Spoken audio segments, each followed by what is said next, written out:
I'm going to tell you that's not the case. I have a business in America. I employ over 100 people. The government, I can't do anything without the government's permission. They micromanage my business. There is no free market. There's been no free market at all in the United States. Relative, yeah? No, you're telling me they let comparing with the 18th century. You're telling me we have free markets.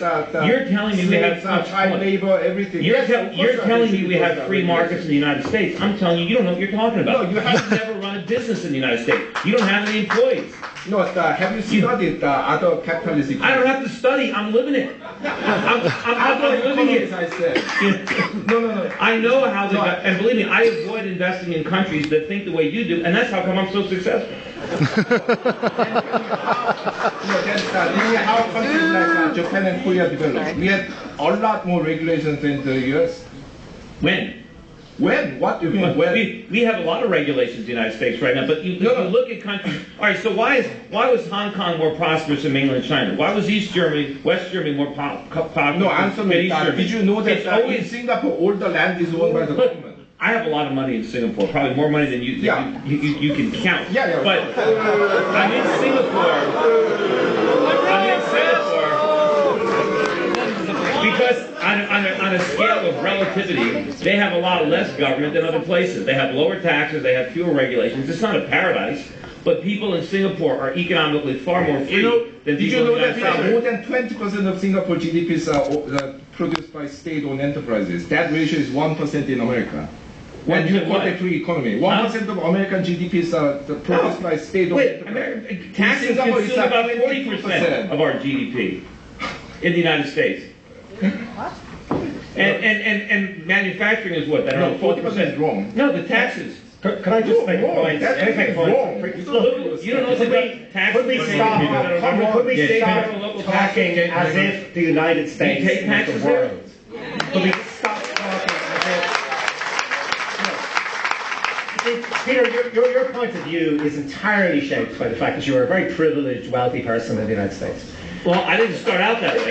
Can somebody else make a point? Right? You did start out that way. The United States is a really unusual society in human history, right? It has incredible advantages. It's sucked in vast energy, vast talent from around the world. It exterminated its indigenous population. But it didn't suck it in. It offered people freedom, and they came. Could you just shut up for one moment and just freedom to kill other people. And then you can reply. Europe was a bastion of stability in Europe. How many wars were there in Europe? The United States offered incredible freedom. I'm an Irish person. We know about it. We don't need to be told about why we went to America. We went to America to avoid the depredations of a state that was allowed to do whatever it wanted to ordinary people. That's why people went to America. That's why people left Germany. That's why people left Italy. That's why Jewish people left Russia. Because the states didn't protect them. And they went somewhere where they might have some kind of freedom and some kind of chance. And that gave the United States incredible advantages. It also had limitless amounts of land, limitless amounts of natural resources, having exterminated the indigenous population. The United States is not typical of anywhere else in the world. So let's talk not about this kind of little tunnel. And the point that you made earlier on is like, we don't get economic theory coming from real societies in other places who have different kinds of problems and different kinds of issues to deal with.